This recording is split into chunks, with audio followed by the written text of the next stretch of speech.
그래서 253페이지 보시면은요. 253페이지에서 특수한 경우 잘 봐주세요. 뭐한 경우요?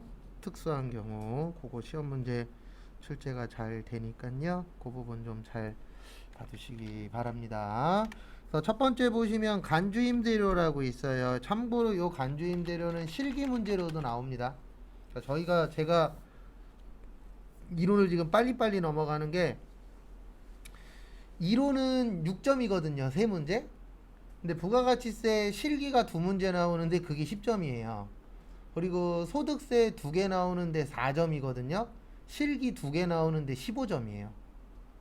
그러면 어쩔 수 없이 어느 쪽에 조금 더 치중할 수밖에 없어요. 실기 쪽에. 그렇다 해서 뭐 이론을 안 한다 그 얘기는 아닙니다. 하긴 하는데 어쨌든 조금 빨리 실기를 하는 게 또 이론에 또 도움이 되거든요. 이론하고 실기하고 또 연관이 되니까. 그래서 거기 보시면 간주임대료라고 있으세요. 그래서 간주임대료가 뭐냐면 보증금에 대한 이자예요.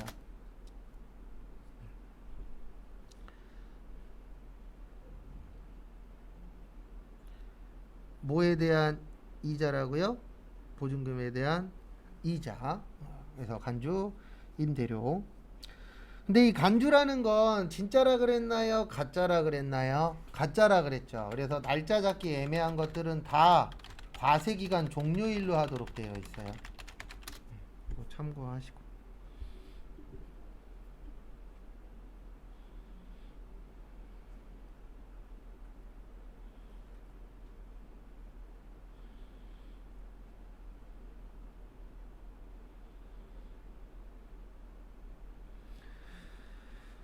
그 다음에 다음 거 보시면은요. 이 과세 기간에 걸쳐 부동산 임대 용역을 걸쳐 부동산 임대 용역 공급, 임대 용역을 공급하고, 그 다음에 선불 또는 뭘로 받을 때요? 후불. 요것도 과세 기간 종료일로 봐요. 이게 뭐냐면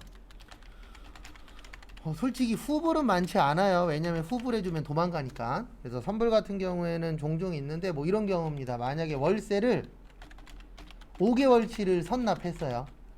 선납을 했는데 문제가 뭐냐면 이게 만약에 3월부터 3, 4, 5, 6, 7월 달 것까지 낸 거예요.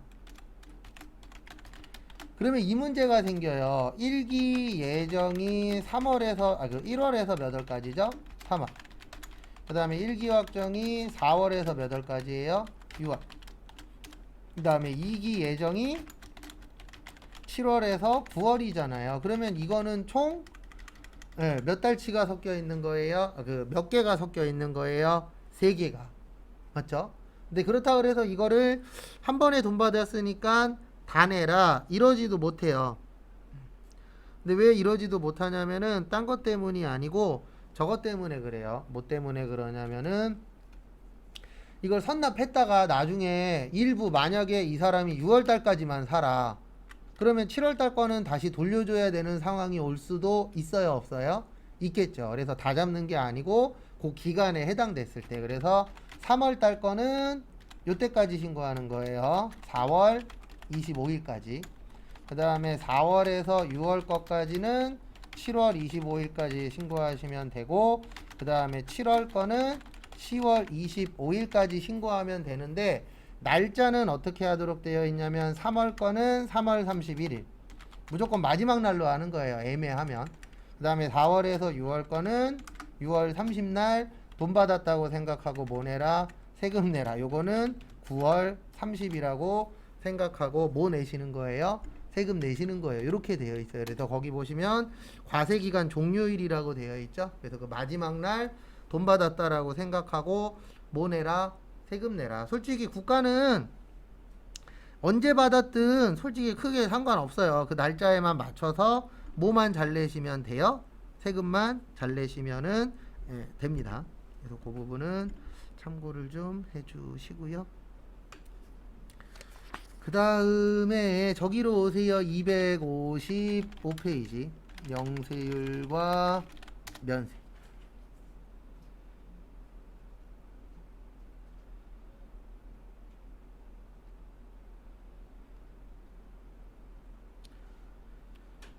그래서 보시면은요.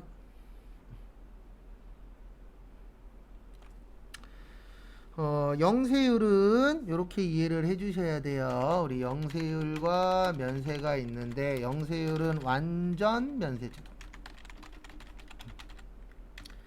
그 다음에 면세는 불완전 면세제도. 그 다음에 영세는 환급이 가능, 면세는 환급이 불가능. 그리고 환급을 해주는데 무슨 환급 해준다 그랬어요? 조기 환급. 그래서 조기 환급 며칠이라고요? 15일. 그 다음에 영세율은 요거 관련된 거예요. 수출.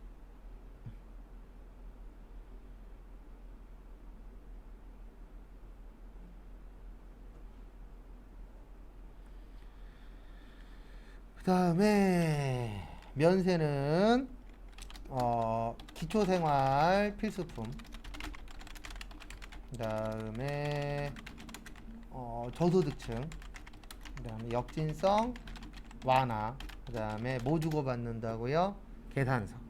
이런 부분 좀 기억을 하시면은 도움이 좀 되실 겁니다. 그래서 요거 가지고 이제 교재 보면서 설명을 드리도록 하겠습니다.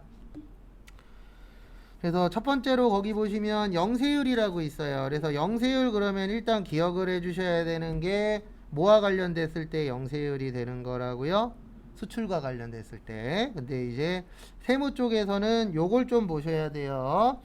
거기 교재 밑에서 두 번째 줄 보시면 박스 가운데 거 보시면 공급 시기가 속하는 과세 기간이 끝난 후 25일 이내에 개설하거나 발급받으면 거기 나와 있는 것처럼 영세율이에요.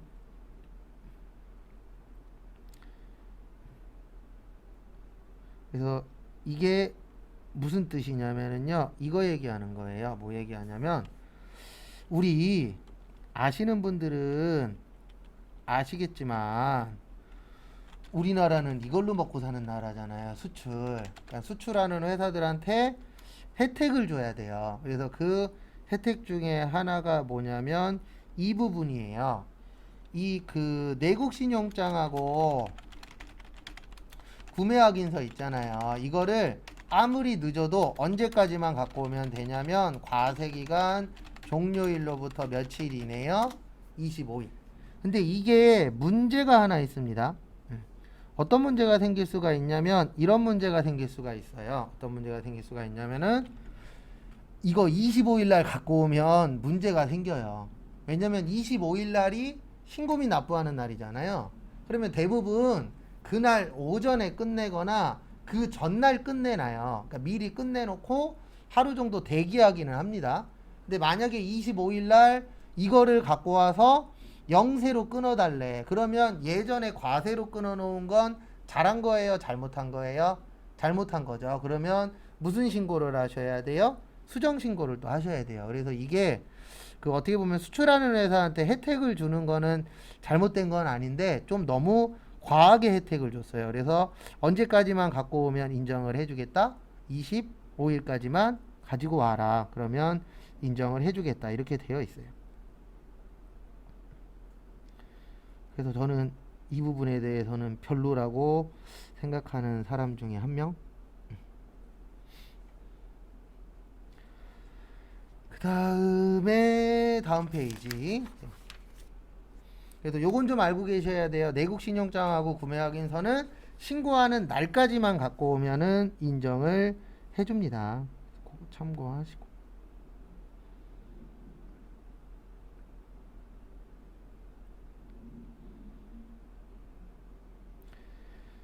그 다음에 면세 257페이지.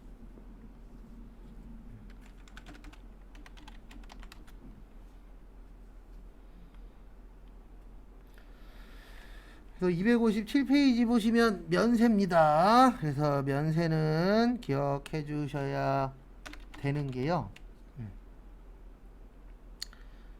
뭐가 있냐면 첫 번째로 면세 관련돼서 우리가 살아가는데 꼭 뭐 한 거예요? 필요한 거. 그래서 기초생활 필수품. 그 다음에 고소득층, 저소득층, 저소득층. 그리고 요게 빠졌네요. 죄송합니다. 불완전 면세제도, 그 다음에 기초생활 필수품, 그 다음에 저소득층, 그 다음에 역진성 뭐여? 완화, 그 다음에 면세는 뭐 발행하면 된다? 계산서. 이거 참고하시고. 그래서 거기 보면서 설명을 좀 드리도록 하겠습니다. 면세란 특정 재화 용역의 공급과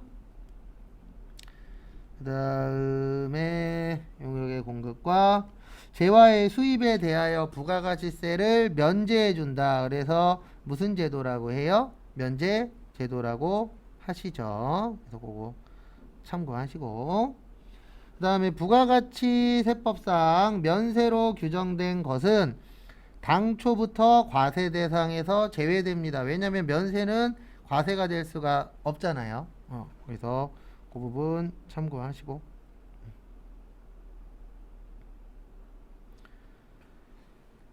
그 다음에 다음 거 보시면은요, 거기 파란색으로 부분 면세 또는 불완전 면세라고 한다.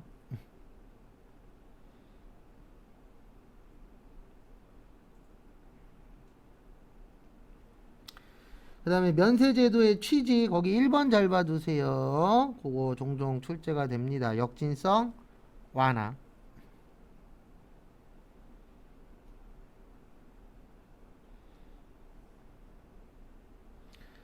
참고하시고,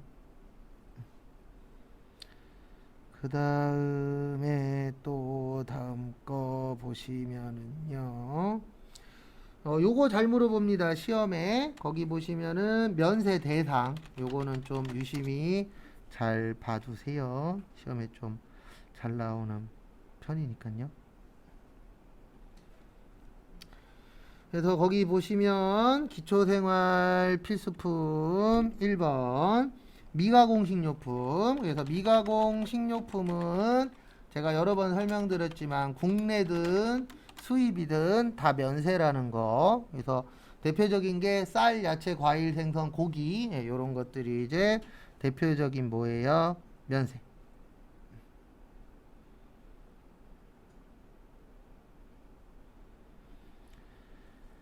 그 다음에 다음 거 보시면 두 번째, 요건 안 먹는 거예요. 그래서 국내 생산 비식용이어야 됩니다. 비식용은 국내만 뭐예요? 면세.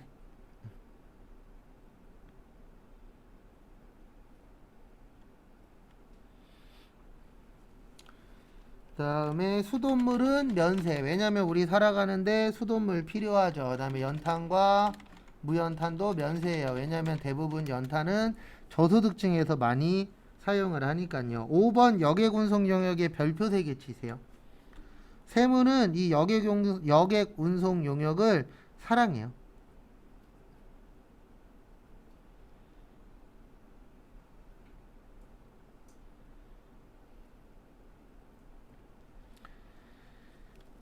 그래서 보시면은요,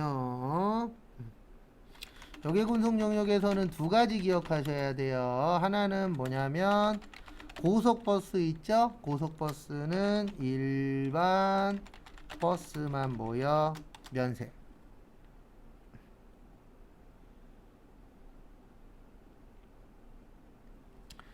그 다음에 이제 두 번째로 알고 계셔야 되는 게 저기 전세 버스만 세금 계산서 발행이 가능하다. 요것도 좀 같이 알고 계세요.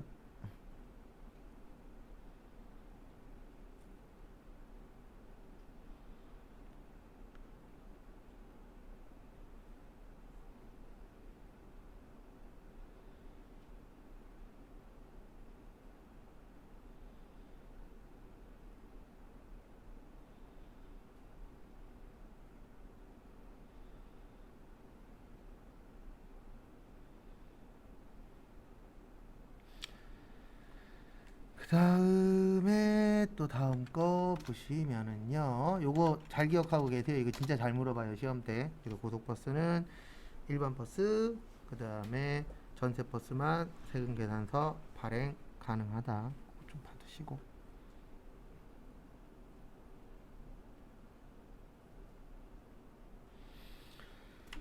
그다음에 저기 주택과 이해되는 부수 토지의 임대 용역인데 요거는 좀 이따가 볼 거예요. 그다음에 여성분들 위생용품도 면세고 그다음에 어린이집 대단지의 어린이집도 면세입니다.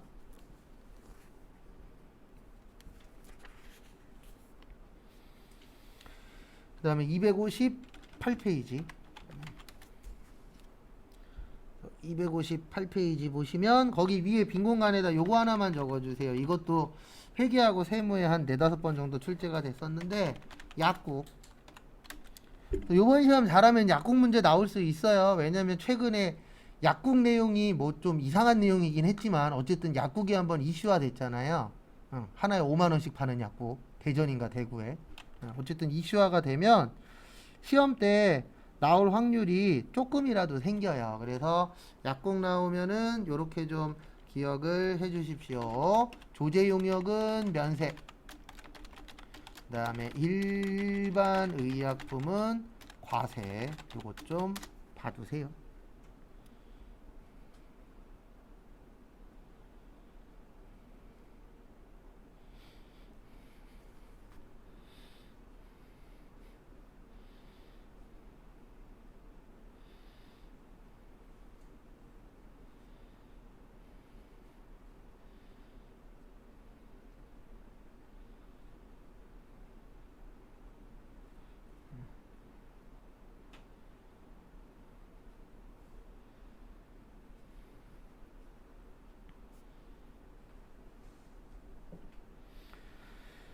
그 다음에 다음 거 보시면은요.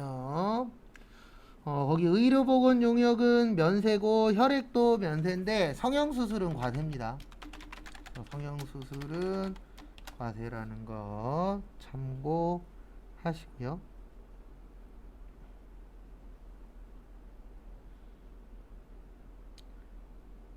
그 다음에 다음 거 보시면 교육용역은 면세인데 교육용역에서 무도학원 있죠. 무도학원하고 운전면허학원은 과세예요.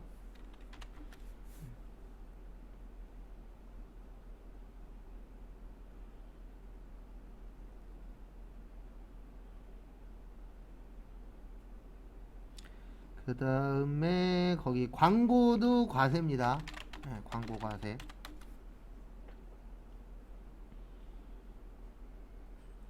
그 다음에 나머지는 볼 거 없고 거기 기타에 보시면 수집용 우표라고 있어요. 그래서 수집용 우표는 과세입니다. 이런 것 좀 받으시고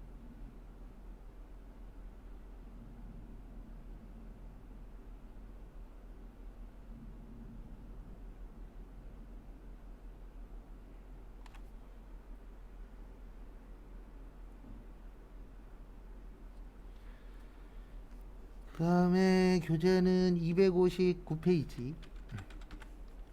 그러니까 거기에 보시면 과세로 되는 것들 있잖아요. 그런 걸 좀 잘 보시면은 문제 푸시는데 좀 도움이 되실 것 같고요.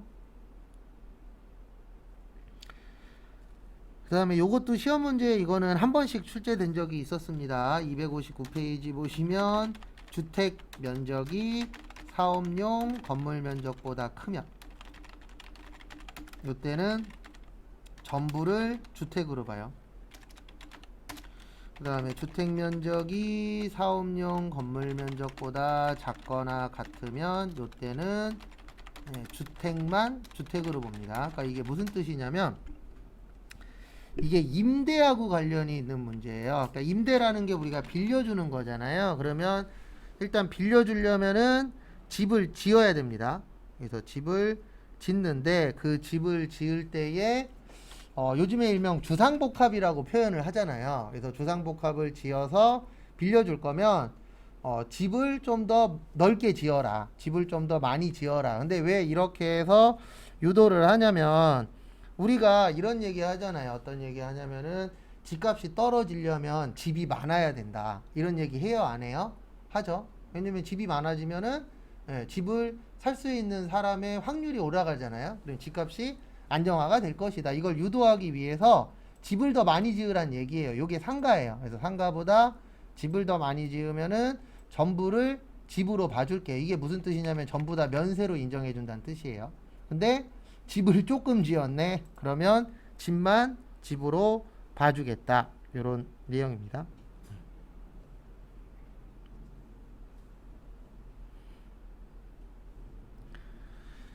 그 다음에 저기 260페이지 거기 3번 있거든요. 거기에도 별표 3개만 좀 쳐주세요. 이것도 종종 시험에 나오는 문제라.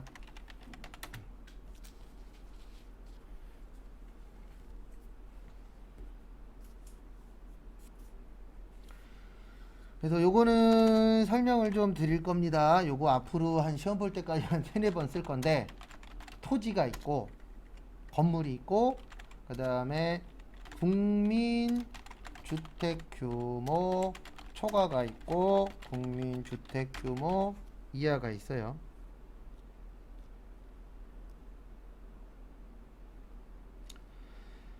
그래서 이걸 가지고 또 한번 보도록 하겠습니다. 한번 보시면은요, 사는 걸 매매라고 하고요, 빌려주는 걸 뭐라 그래요? 임대라고 표현을 합니다. 이렇게 이제 나누어져 있을 때 토지의 매매는 면세예요. 왜냐하면 토지는 사람이 만든 게 아니고 만들어져 있었죠. 그 다음에 토지의 임대는 과세. 그 다음에 건물의 매매는 과세. 왜냐하면 여기에서 말하는 건물은 상가 이야기하는 거거든요. 그 다음에 임대는 과세. 그 다음에 국민주택 규모 넘는 거는 과세. 그 다음에 빌리는 거는 면세. 국민주택 규모 이하는 면세. 빌리는 것도 면세.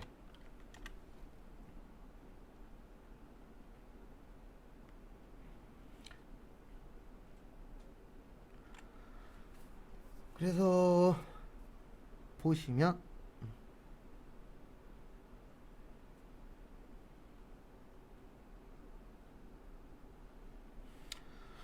그래서 이거 얘기하는 겁니다. 우리 토지는 만들어져 있었으니까 매매는 뭘로 본다고요? 면세로 보고, 그 다음에 빌리는 거는 과세. 그 다음에 상가는 비싸잖아요. 상가는 비싸니까 사는 것도 과세, 빌리는 것도 뭐예요? 과세. 그 다음에 국민주택 규모 초과라는 뜻은 큰 집이라고 생각하시면 돼요. 여기에서 말하는 거는 80제곱미터 넘는 거. 그래서 큰 거라고 생각을 하시면 되세요. 그래서 큰 집 사고 판다는 얘기는 돈이 있다는 얘기잖아요. 그래서 과세고, 큰 집을 빌리는 이유는 뭐죠? 돈이 부족하니까 빌리겠죠. 돈이 넉넉히 있으면은 살 거잖아요. 그래서 돈이 부족하니까 면세. 그 다음에 국민주택 규모 이하는 작은 집 이야기하는 거예요. 그래서 작은 집이니까 돈이 적잖아요. 그래서 면세에 모여 면세. 참고하세요.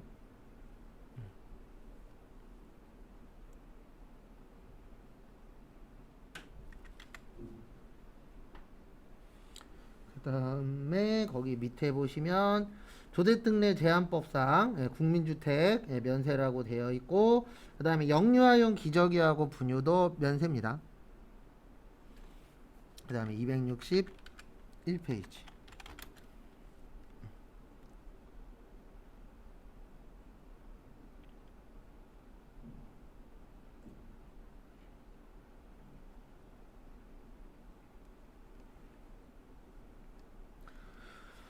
그래서 우리가 면세를 포기할 수도 있어요. 근데 아무 때나 포기하는 건 아니고 이제 영세율, 그래서 수출과 관련되었을 때 포기하실 수 있고요. 그 다음에 공익단체, 공익단체에다가 할 때도 할 수 있는데, 우리는 일단 어차피 주로 시험 문제 나오는 거는 수출 관련된 거예요. 근데 이게 나오는 게 아니고 요게 나와요. 면세 포기하면 몇 년 동안 원상복귀 못해요? 3년. 몇 년이요? 3년. 그거 좀 알고 계시고요. 그 다음에 3년 동안 원상복귀 할 수 없고, 그 다음에 두 번째는 포기 신청은 아무 때나 가능해요. 그래서 아까처럼 뭐 20일에 해야 된다 이런 거 없어요. 아무 때나 하셔도 가능하다라는 거 참고하세요.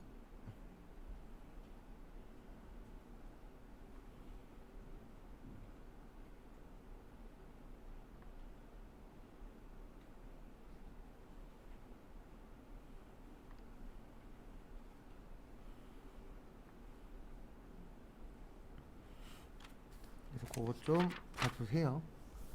그 다음에 262페이지.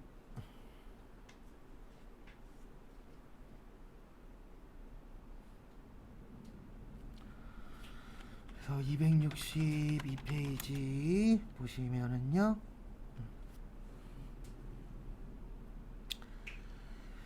거기 빈 공간에다 요거 하나만 적어주세요. 과세표준 나오면 제가 앞으로 요거 몇 번 더 적을 거예요. 매출, 공급가액, 그 다음에 공급가액의 뜻은 부가세 별도, 공급대가는 부가세 포함, 납부세액은 매출세액 마이너스 매입세액, 그 다음에 매출세액은 부가세 예수금 부채, 매입세액은 부가세 대급금 모여 자산.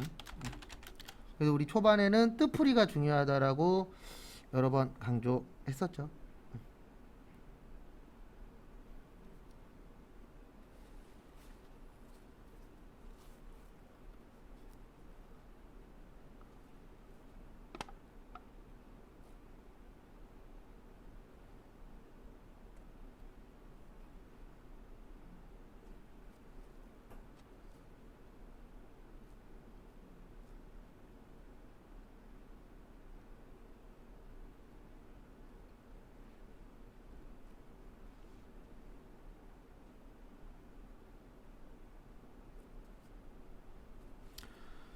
그래서 이거 잘 기억 좀 해주시기 바랍니다. 그 다음에 저기 교재는 263페이지 제일 밑에 내일 쪽지 시험 볼 것 중에 요거 있다 그랬어요. 수출은 선적일 기준, 그 다음에 선적일보다 환가일이 빠르면 환가일 기준인데요. 요 환가일이 뭐냐면 환전일이에요. 환가가 환전입니다. 그래서 우리가 해외로 나갈 때 환전해요, 안 해요? 하죠. 그래서 거기 밑에 보시면 263페이지 밑에서 두 번째 보시면 박스에 환가한 금액이라고 있을 거예요. 그래서 그거 좀 봐주세요. 환가.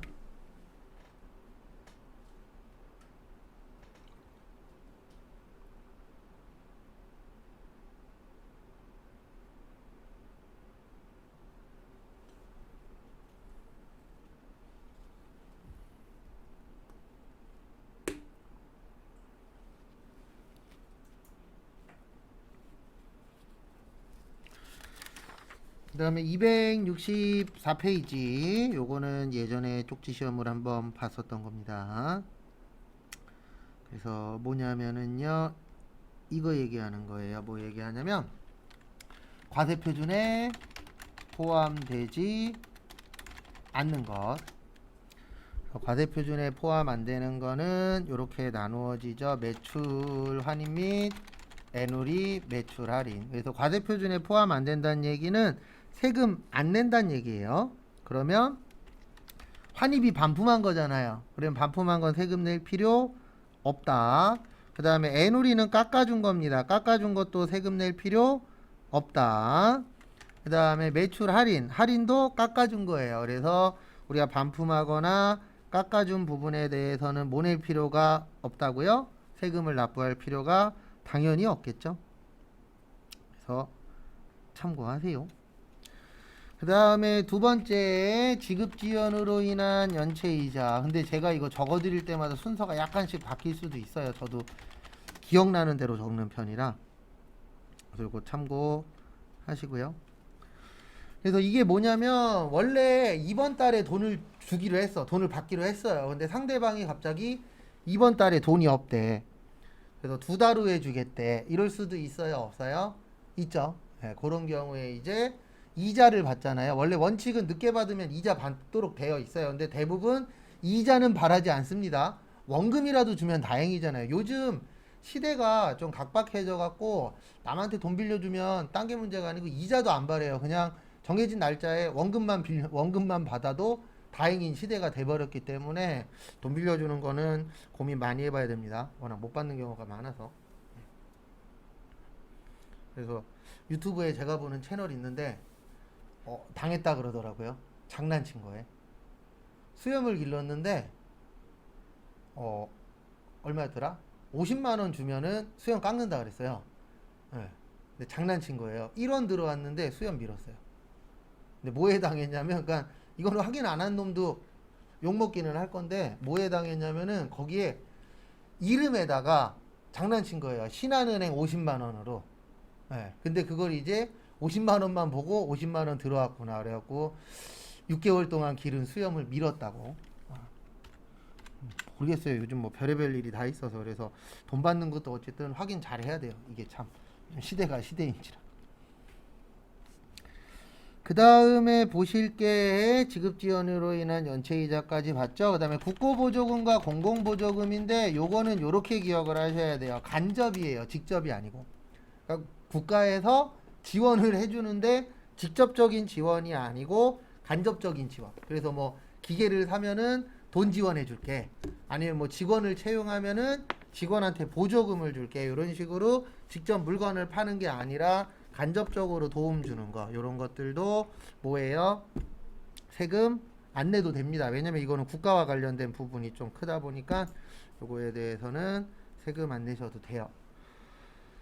그 다음에 우리나라는 인도 기준입니다. 그래서 도달되기 전에 파손, 훼손 또는 멸실된 경우. 그래서 도착 안 했는데 없어졌네. 아니면 부서졌네. 예, 우리 물건 오다 보면 이런 경우들 있어요? 없어요? 있죠. 종종. 그래서 이런 경우에도 뭐 안 낸다? 세금 안 낸다. 받으시고.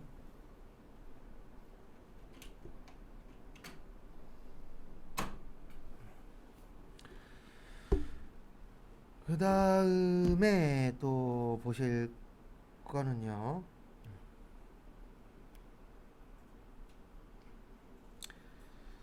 그 다음에 용기회수 보증금. 그래서 우리나라가 아니라 소주병이나 맥주병 같은 경우 보증금 있잖아요. 그 보증금은 나중에 돌려줘야 될 돈이기 때문에 판 게 아닙니다. 그 다음에 종업원, 봉사료인데 요 종업원 나오면 이렇게 생각하세요. 무슨 세 내야 된다? 소득세. 그것도 좀 봐두시기 바랍니다. 그 다음에 거기 밑에 보시면 과세표준에서 공제하지 않는 것도 좀 봐두세요.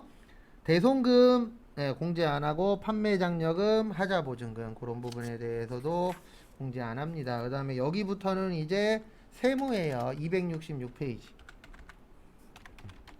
여기부터는 이제 세무 관련된 건데요. 뭐 좀 봐두시냐면 이거 프로그램에 있긴 있는데 거기 아래쪽에 보시면 요게 있어요. 뭐가 있냐면은 건물 구축물 5%. 그러니까 이거 감가상각 관련된 거거든요. 그래서 건물하고 구축물은 5%, 나머지는 몇 프로요? 25%라고 거기 있으실 겁니다. 그거 좀 봐주세요.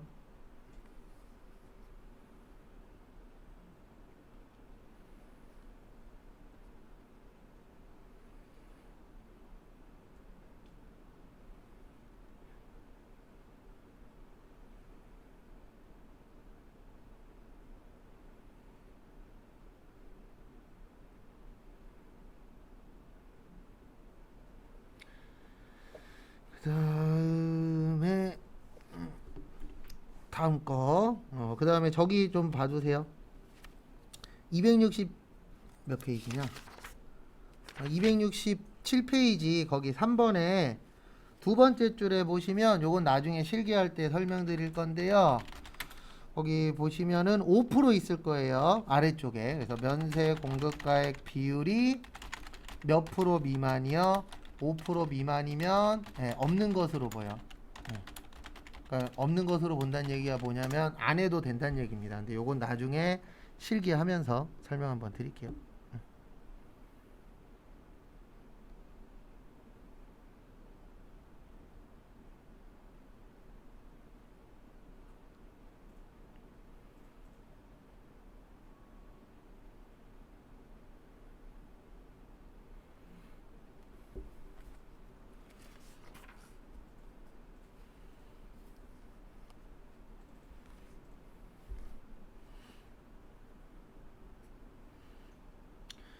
다음에 270페이지.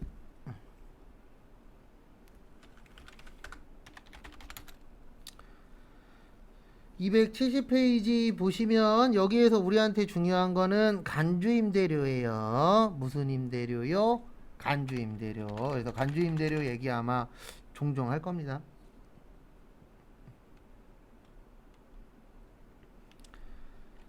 그래서 간주임대료는 요거라 그랬습니다. 보증금에 대한 이자인데 이거 계산하라고 시험 문제에 나와요. 근데 우리가 계산은 안 하니까 특별히 신경 쓰실 거는 없으세요. 그래서 계산은 우리가 안 합니다. 참고만 해주시고. 근데 이거 입력하는 거 시험에 잘 나와요. 그래서 입력 연습은 할 겁니다. 그래서 입력 연습은 하는데 나머지는 잘 안 나와요. 그 다음에 대손세액공제 요거는 이론에도 나옵니다. 271페이지. 대손의 뜻이 뭐라 그랬죠? 대손. 대손의 뜻 뭐예요? 뭐 한다? 못 받는 돈. 그 다음에 세액. 세액은 뭐예요? 세금. 그 다음에 공제. 공제는 빼주겠다. 그래서 대손세액 공제의 뜻이 뭐예요? 돈 못 받았으니까 세금 뭐 해줄게? 빼줄게. 이거를 대손세액 공제라고 하고요. 그 다음에 알고 계셔야 되는 게 요거는 확정신고만 가능해요. 무슨 신고만 가능하다고요? 확정신고 가능하다라는 거. 그 다음에 10년 이내의 것만 돼요. 다 되는 건 아닙니다. 10년 이내의 거는 인정을 해주겠다. 그래서 거기 보시면 대손세액 공제란 사업자가 과세제와 용역을 공급한 후 공급받는 자의 파산 등의 사유로 인하여 부가가치세를 거래에 징수하지 못하는 경우에는 그 대손세액을 매출세액에서 차감해 주는 겁니다. 그래서 빼주는 거예요. 그 다음에 거기 밑에 보시면 대손세액 공제 사유라고 있는데요. 첫 번째로 파산, 두 번째로 강제집행, 그 다음에 세 번째로 사망하거나 뭐 했을 때요? 실종했을 때. 참고하시고. 그 다음에 272페이지.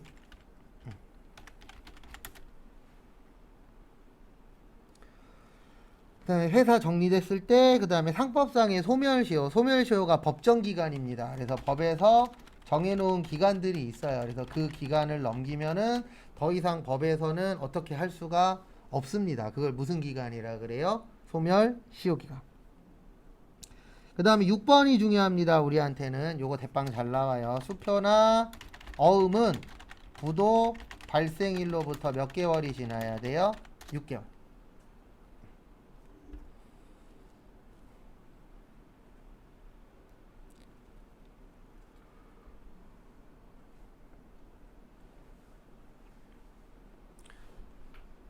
그 다음에 이제 하나 알고 계셔야 되는 게 저희 분기 연습할 때 아직 안 나왔는데 간혹가다 나와요. 수표나 그 어음 부도 나면은 개정 과목에 부도어음과 수표라고 있어요. 근데 왜 부도어음과 수표를 쓰냐면 얘 때문에 쓰는 거예요. 몇 개월이 지나야만 대손 처리할 수 있어요. 6개월. 그래서 6개월 될 때까지는 부도 났다. 그러면 부도어음과 수표입니다. 그래서 시험 보실 때 지문에 부도 났다라고 나오면 이렇게 푸는 거예요. 여기 프로그램 들어가서 날짜 들어가서 여기에다 뭐라고 쳐요? 부도. 그러면 여기 떠요. 부도음과 수표라고. 종종 나와요. 한 2, 3년에 한 번 정도?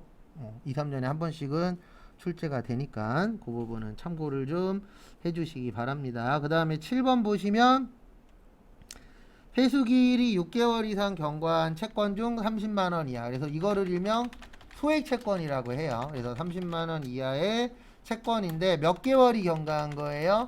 6개월. 그래서 우리 개인은요, 개인은 저기 뭐냐, 개인한테 2, 30만원이면은 큰 돈입니다. 근데 회사에서 30만 원이라는 돈을 6개월이 넘도록 안 갚아? 그러면 국가가 봐도 이 돈은 과도락률이 적다라고 보는 거예요. 그러니까 6개월이 넘도록 30만 원을 안 주네. 그러면 그냥 뭐 하라는 얘기예요? 뭘로 처리해라? 대손 처리해라. 이렇게 되어 있습니다. 그 다음에 거기 시기의 제한 보시면 10년이에요. 그 다음에 저기 대손세 공제 방법 보시면 저기에다 밑줄 치세요. 대손금액 곱하기 110분의 10.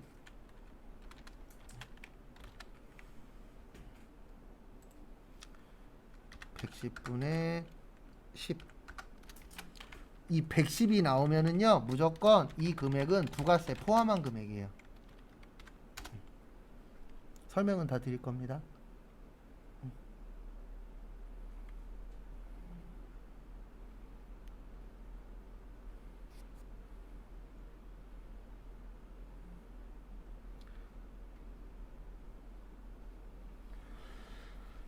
그래서 우리 공급 대가는 이렇게 한다 그랬잖아요. 곱하기 여기가 110분의 몇이요? 100. 110분의 100을 하면은 요게 공급 가액이 되는 거고요. 그 다음에 공급 대가 곱하기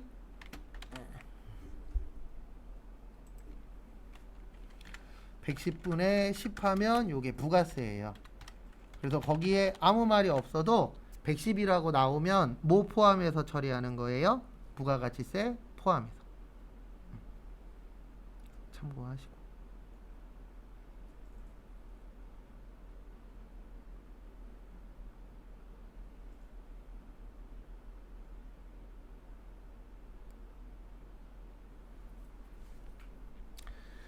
그 다음에 273페이지.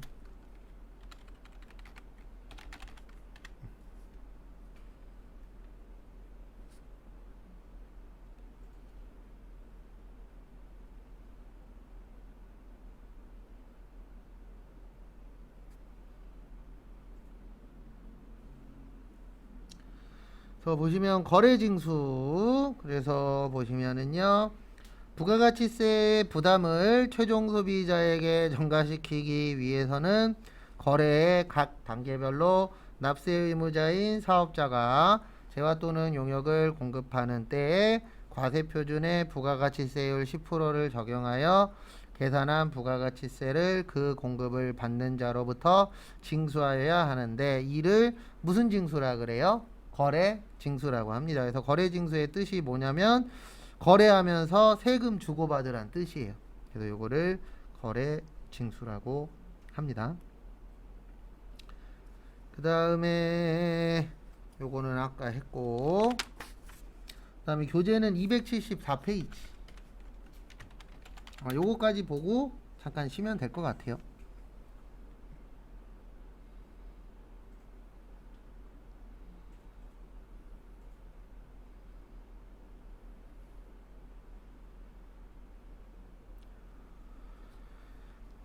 그래서 보시면 세금계산서의 발급 절차 및 원칙. 그래서 이 세금계산서는 원래 두 매 발행해요. 그래서 공급하는 자랑 공급 받는 자, 이렇게 두 매를 발행을 합니다. 그 다음에 거기 밑에 보시면 세금계산서의 종류 있어요. 종이 세금계산서가 있고, 요거는 이제 과거의 방식이고, 요즘에는 무슨 세금계산서 발행해요? 전자세금계산서 발행하는데, 요거는 좀 외우셔야 돼요. 쪽지 시험은 안 보는데 전자세금계산서 의무 발행자라고 있어요.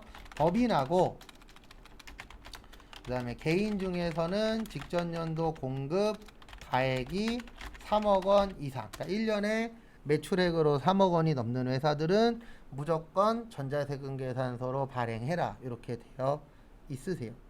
그래서 이 부분 참고하시고, 그 다음에 수입세금계산서라고 거기 있거든요. 수입세금계산서, 제가 수입만 나오면 항상 이거 적습니다. 거래처는 세관, 그 다음에 부가세만 회계처리. 그래서 세관이 없으면 수입이 될 수가 없어요. 시험 문제에서. 그래서 시험 문제에서 수입으로 처리를 하려면은 무조건 지문 안에 뭐가 있어야 돼요? 세관이 있어야 된다라는 거 참고하시고요. 그 다음에 세금계산서의 발급시기라고 있습니다. 요것까지만 보고 잠깐 쉴게요. 그래서 세금계산서 발급시기의 원칙은 공급시기예요. 그래서 아까 뭐 대가의 각 부분을 받기로 했네, 인도주의네, 폐업은 폐업한 때네, 이런 얘기 잠깐 했었죠. 그거를 공급시기라고 합니다. 그래서 세금계산서는 공급시기의 원칙은 발행을 하는 건데 예외가 있어요. 그래서 예외는 다음 달 며칠까지요? 10일까지. 그래서 지금 1월 달이잖아요. 그러면 1월 달 세금계산서는 아무리 늦어도 다음 달 며칠까지 발행을 해주셔야 돼요. 10일까지. 그래서 1월 달 거는 2월 10 이런 식으로 정해진 날짜에 맞춰서 뭐를 하셔야 돼요? 발행을 해주셔야 됩니다. 그 다음에 마지막으로 275페이지 보시면 이거 빠졌네요. 교재에 전송을 하셔야 돼요. 전자세금계산서는 뭐 해야 된다고요? 전송은 발급일 다음 날. 그래서 발급일 다음 날짜까지 전송을 하셔야 되고요. 그 다음에 5년간 보존 의무가 면제됩니다. 왜 그러냐면 전송을 하잖아요. 그러면 전송을 하게 되면 국세청이 내가 보낸 내용을 알까요? 모를까요? 알고 있겠죠. 그래서 알고 있으니까 원래는 영수증이나 이런 것들 다 5년 동안 보관해야 되거든요. 근데 전자세금계산서 전송을 하면은 보관할 필요가 있다 없다? 없다. 왜 없다? 국가가 알고 있으니까. 그래서 여기까지 보시고요. 잠깐 쉬었다가 4시에 또 다음 거 보도록 하겠습니다.